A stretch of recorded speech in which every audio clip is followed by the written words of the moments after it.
Comment dessiner au pastel sec le doux visage de l'elfe Galadriel?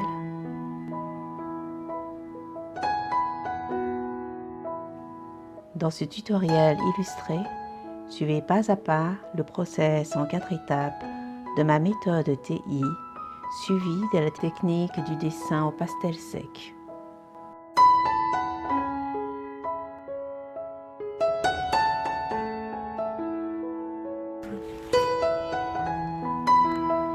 Bonjour et soyez les bienvenus sur ma chaîne Tension Art.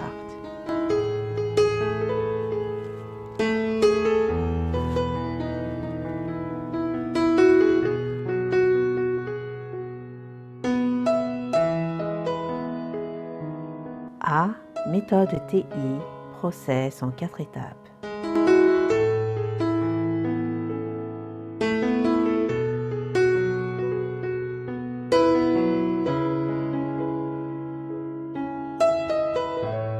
Étape 1. Je commence par cartographier les éléments du portrait, comme les contours et proportions de la tête par rapport au corps.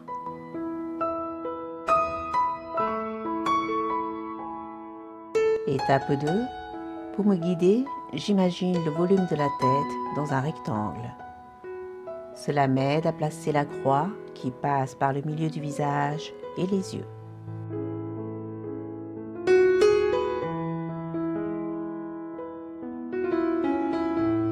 Ensuite, je dessine le contour du visage ainsi que les segments du nez et de la bouche. B. Détail visage TI.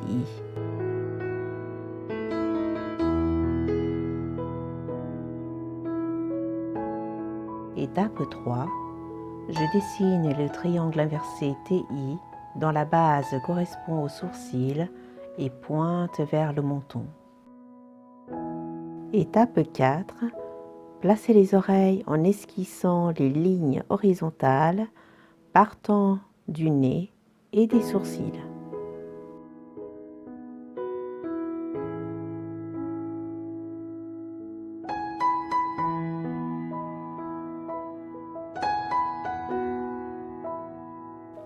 Maintenant que la tête est construite, elle sert de repère et de mesure pour les proportions du corps.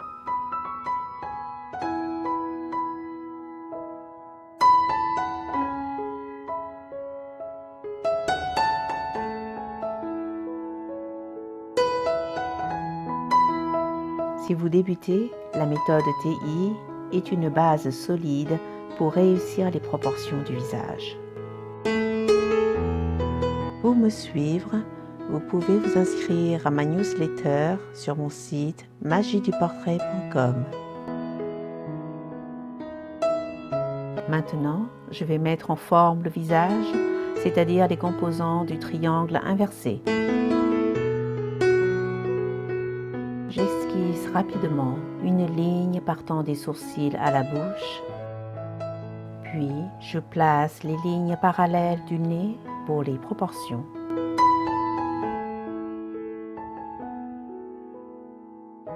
Ensuite, je dessine en détail les yeux et les sourcils. Pour vous aider à les placer avec un bon écart, imaginez un œil entre les deux. Et pour comprendre la forme de l'œil, imaginez son globe oculaire en dessous. Pour effacer proprement, sans étaler la poudre de pastel, j'utilise la gomme mie de pain.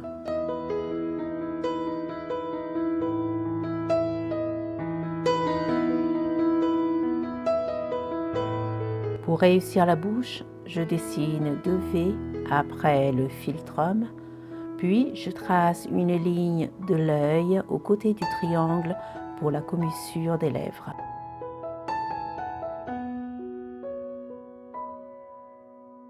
Maintenant, passons à une courte introduction simplifiée de l'ombre et de la lumière pour le portrait au pastel sec.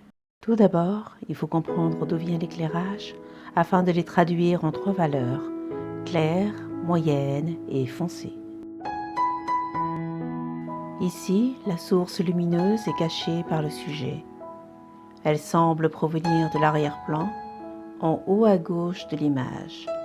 C'est pourquoi le visage est en contre-jour. C'est la technique du dessin au pastel sec. Pour saisir le contraste des valeurs claires et sombres, l'astuce est de cligner des yeux afin d'avoir une vue floutée du portrait.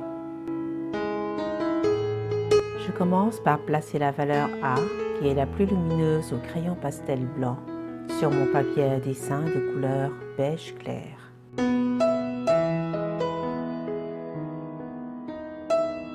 Il y a deux manières de travailler le pastel, soit en dessin avec le pastel sec dur pour des tracés graphiques, ou en peinture avec du pastel sec tendre en faisant de grands et larges aplats pour valoriser les couleurs éclatantes. Ici, je vais dessiner au trait avec les trois hachures, droite, courbe, croisée, en mixant le pastel dur pour esquisse avec le pastel tendre. Je vais utiliser aussi la technique du glacis qui consiste à une superposition de couches de couleurs et de hachures afin d'obtenir une transparence. Pour le faire, je vais alterner entre dessin et estampage de façon progressive. Passons maintenant au B, valeur et ombre moyenne. Je vais assombrir progressivement les parties concernées en tenant compte des contrastes et reliefs du visage. J'adapte l'hachure à la zone, comme des courbes pour les contours des yeux ou des droites pour les ombres du nez.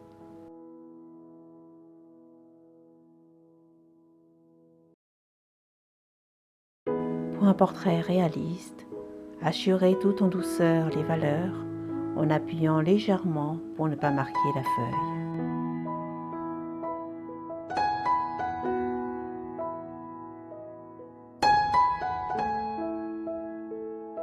Effacez au fur et à mesure les lignes de construction avec la gomme mie de pin.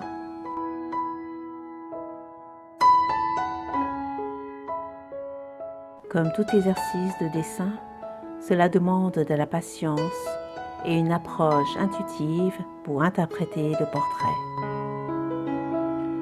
C'est ainsi que vous pourrez découvrir votre propre style.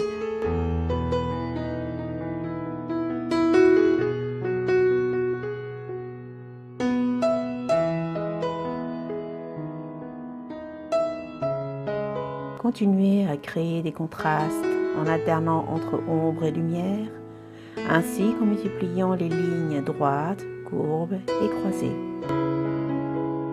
Ensuite, utilisez les pinceaux biseautés ou ronds pour étaler et estomper tout en douceur.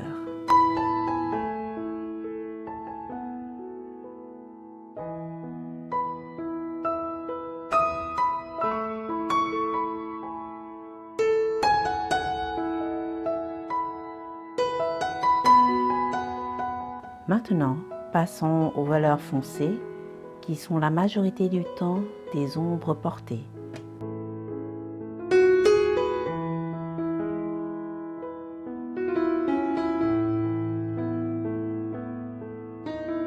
Je commence par travailler celle du nez, de la bouche, du menton et des yeux. Aussitôt fait, aussitôt estompé.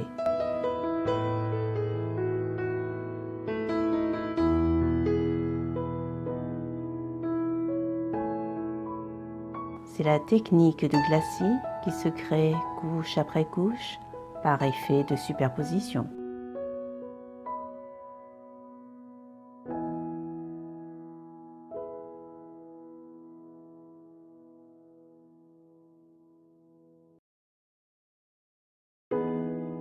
Je progresse dans les contrastes forts qui suggèrent le relief et la profondeur du visage.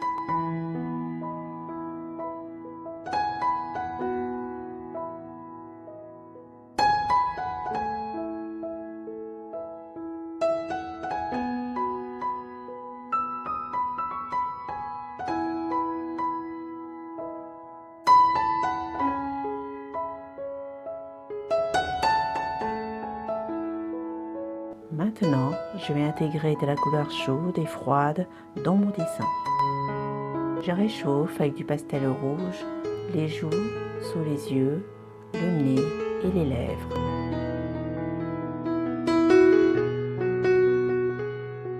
Je refroidis avec du pastel bleu le front, les oreilles, la mâchoire et le cou, puis je rajoute une pointe de bleu dans l'iris. J'enchaîne avec le jaune pour les touches de lumière au milieu du visage. Puis j'efface le surplus avec un mouchoir en papier afin de récupérer de la transparence.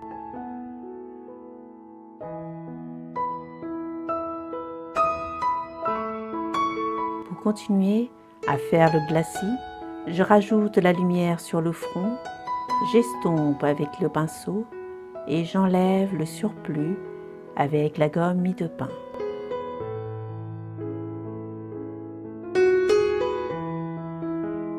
Je poursuis la manœuvre sur l'ensemble du visage tout en modelant le relief.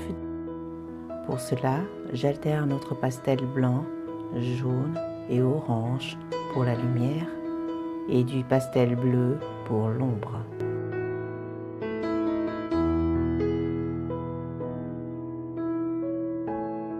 Je poursuis ainsi de suite jusqu'au résultat désiré.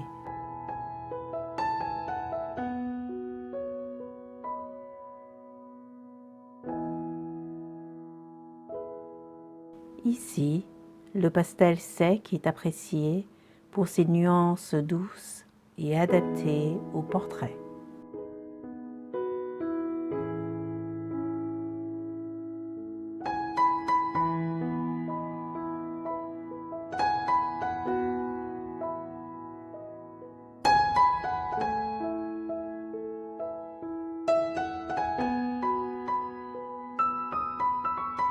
Après le travail des ombres et lumières dans la chevelure, je rajoute des gouttes d'eau sur le front, ce qui donne de la subtilité et du relief.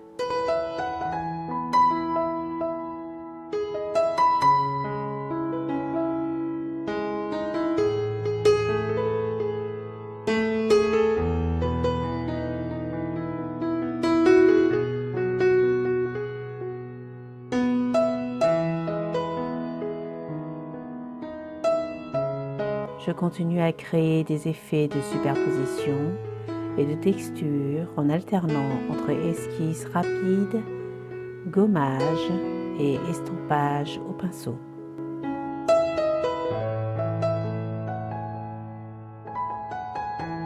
J'enchaîne sur le travail des contrastes chauds et froids, des mèches de cheveux aux drapés de la cape.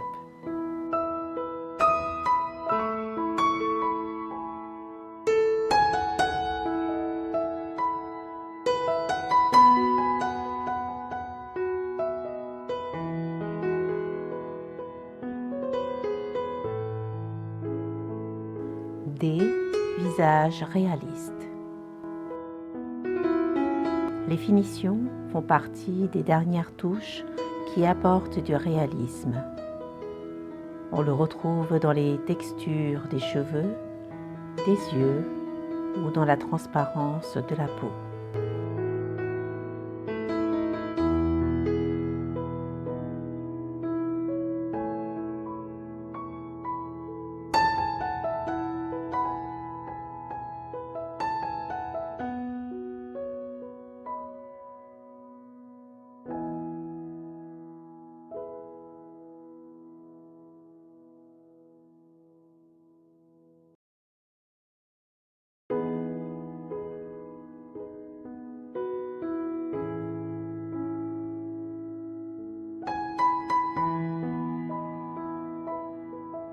La difficulté dans ce portrait en contre-jour est que le visage est plongé dans l'obscurité.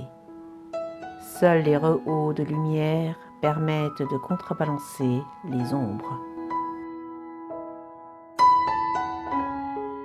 Cela demande de la patience, car le visage est plein de relief. Ici, je continue d'accentuer et de renforcer les valeurs foncées avec le bâtonnet marron foncé.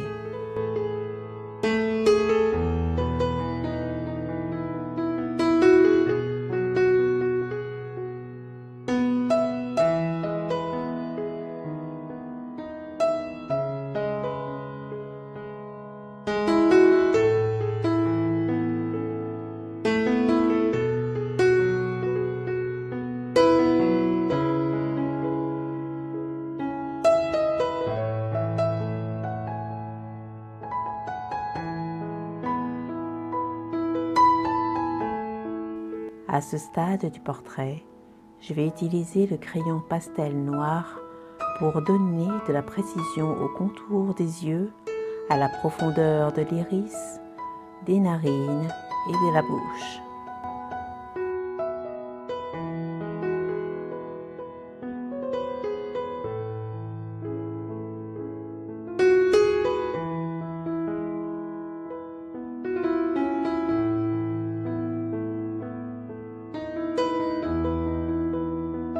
Le résultat final de mon dessin doit être un équilibre entre des zones floues et des détails nets. C'est pourquoi, pour accentuer le réalisme du portrait, j'accentue la lumière dans le mouvement de la chevelure et renforce les ombres portées afin de faire ressortir tous les rehauts.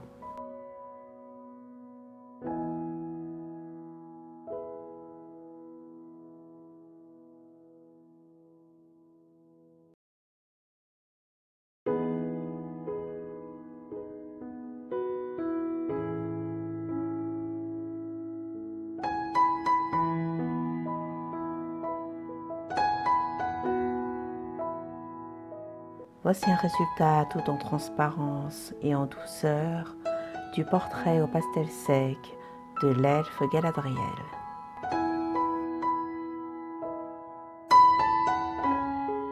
Voici la liste du matériel utilisé ici. Des crayons pastel blancs, marron et noir, des bâtons de pastel jaune, bleu, rouge et marron foncé, puis des pinceaux pour estomper et une gomme mie-de-pain pour effacer.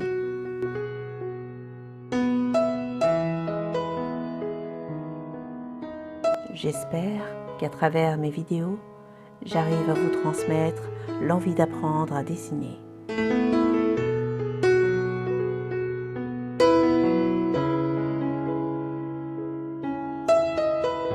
Des milliers de traits pour que naisse la magie du dessin.